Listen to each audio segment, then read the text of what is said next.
Today, we're going to go over 7 things that are going to be coming to Virgin Voyages next year. We recently got off of a Virgin cruise about a month ago, and we had a wonderful time. And then we came across this article that we read on Cruise Fever. Thanks, Ben Sosa, for the information. And we're going to go over a little bit of it. And then we're going to tell you a few things that we would like to change on Virgin Voyages. And then we'll give you one bonus surprise that is coming for 2025 on Virgin Voyages. I think the biggest thing is going to be the pricing, where you can price out farther ahead than any other cruise line, I think. Yes, they're ditching the dynamic pricing. So when you book early, you can pretty much be guaranteed that you're going to get the best available price. So the prices are not going to fluctuate as much.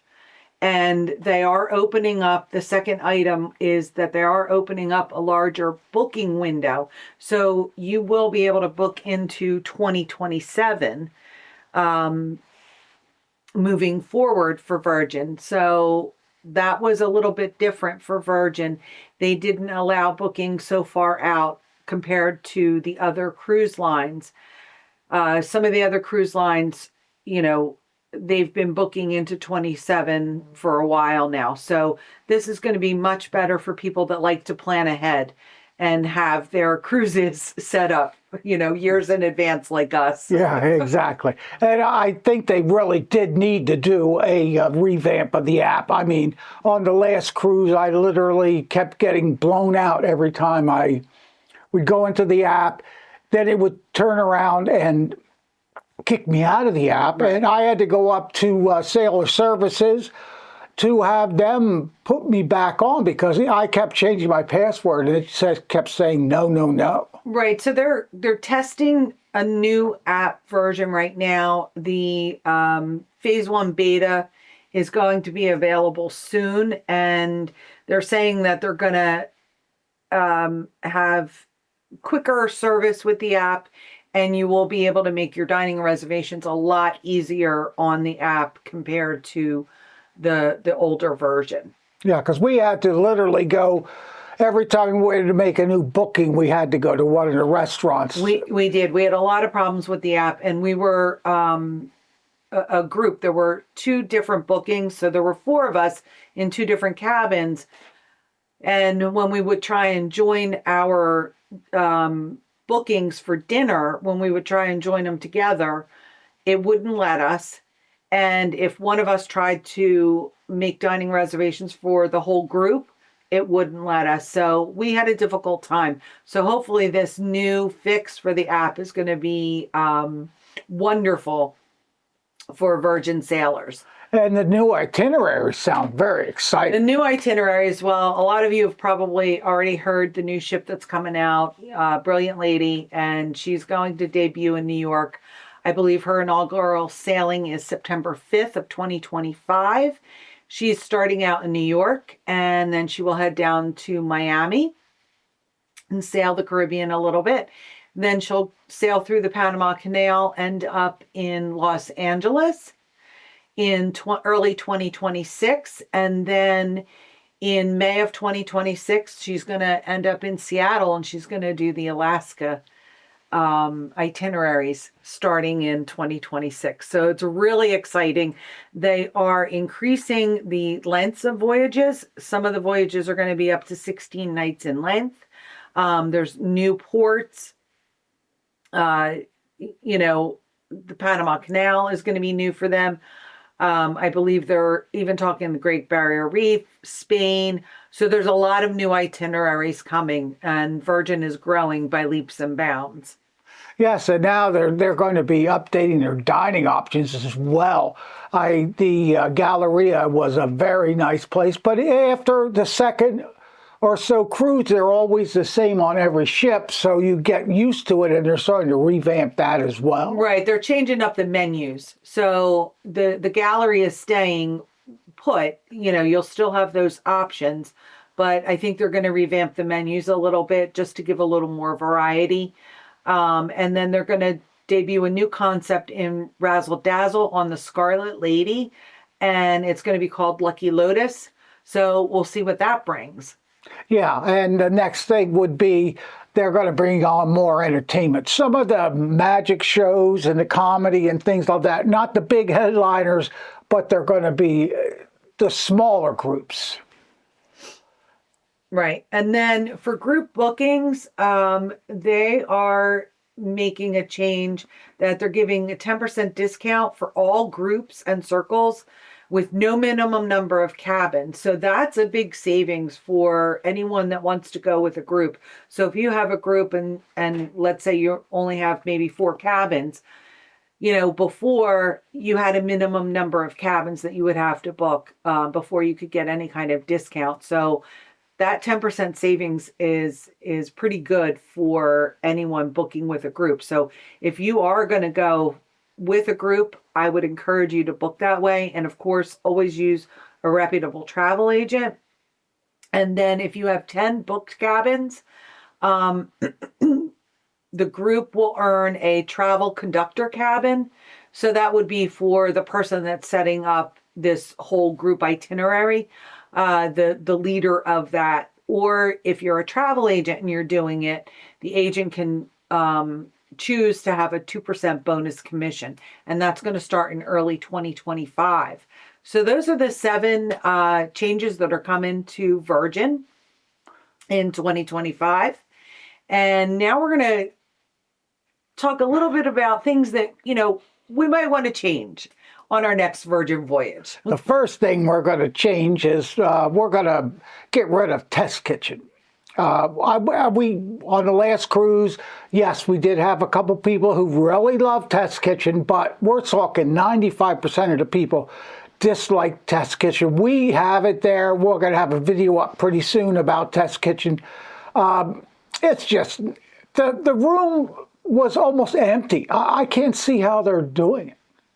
Right. So we talked to a lot of different passengers. We like to get everyone's perspective while we're cruising so that we can bring the information to you so that you can make the best choice available and the best decision for you. And we did not do test kitchen on our first Virgin voyage. We were a little bit leery. The menus were a little iffy, so we didn't do it. So we thought, let's try it the second time. And we went and we were disappointed. We left hungry. I do not eat any seafood or shellfish, and that is just personal preference. I don't have an allergy to it. So they did revamp my menu. I have to say they were very accommodating. There is a vegetarian menu.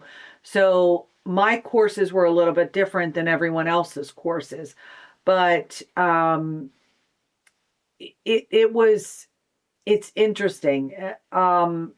Everyone that we spoke to said that they were very disappointed in the menu and in the food in general.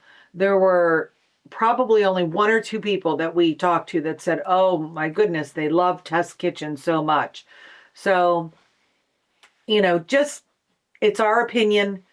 Try it for yourself, but I would highly encourage that you at least look at the menu before you go to try the test kitchen. And the other thing that I personally would love to see them do is stop jamming the cell phones on the cruise ship. What I mean by jamming is you can get on their Wi-Fi, you can use their Wi-Fi, but if you're in a port and your cell phone company, I can get cell phone service and download Instagram, YouTube, this and that. On their regular free Wi-Fi, I cannot do it. But when we were in port, I go, oh, okay, cool. I could sit in the room and I could do a few things and download. I couldn't do it. It just would not. Right. I was sitting with 3 Instagrams sitting there and a YouTube short for the whole time we were away. And nothing would download. But it's okay. And if they would just stop it when you're in port, let you use your cell phones and not be into the Wi-Fi. You can use their Wi-Fi and use your cell phone service as well. But that's all I'm asking. But yeah. And then the last thing, and we had this problem actually on both of the Virgin Voyages we went on because we did go with a group both times, is making the ability to make dinner reservations at a restaurant more than once if you have a cruise that's 5 nights or less. So with Virgin, they only allow you to make dinner reservations at each restaurant one time unless you are sailing more than 5 nights. So that means if you eat in the steakhouse and you really enjoyed it and you want to go back, let's say on the 4th night of the cruise, you can't. You have to go to the test kitchen because you haven't had dinner at the test kitchen.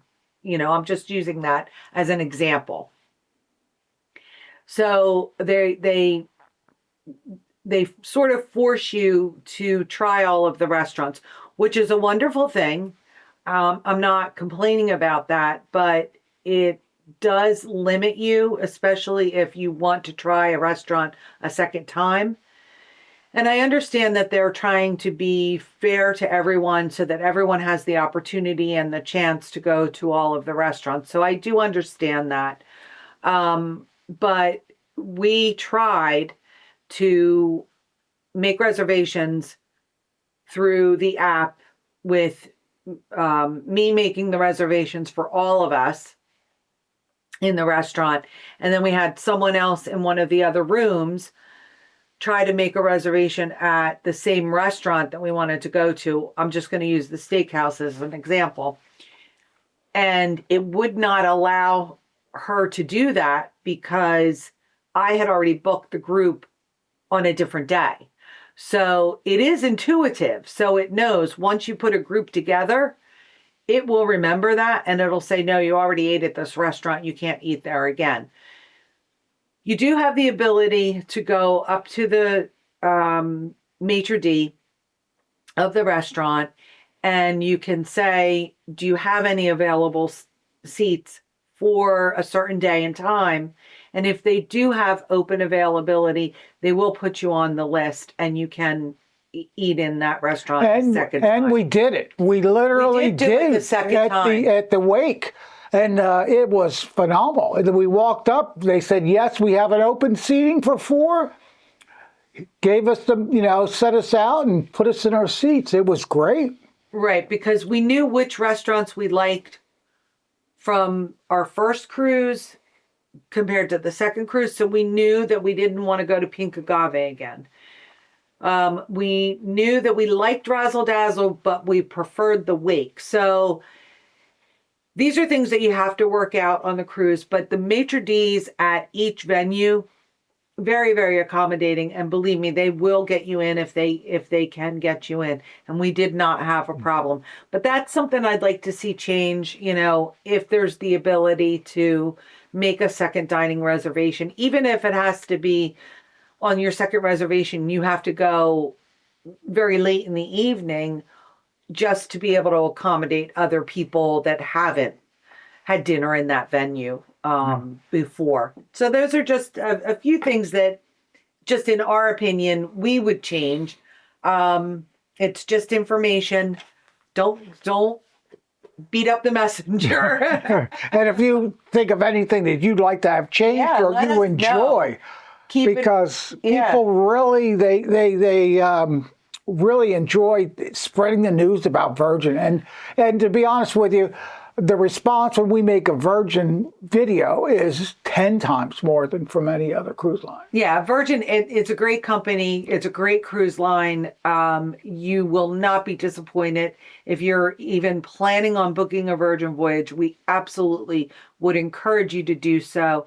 It is wonderful, and you can't go wrong. And there's a lot of pluses that Virgin has going for it. And I think it's only going to get better as they expand. Yeah. So now the one big surprise that we have that is coming back for the 2025 season, it is the Summer Sail Pass, which is a pass for any remote workers. And I guess if you're retired, you could take up the sail pass offer, but you can sail on Virgin during the summer months from anywhere from 24 to 40 days. The price is about $15,000. It's $14,999 for two passengers in a sea terrace room. So you have your hammock and you can work on your balcony in the 40 days. And it includes some perks. It's a centrally located balcony room. You have laundry services available. You get 2 coffees per day per cabin. You get early booking availability to be able to book your dining, your entertainment, things like that.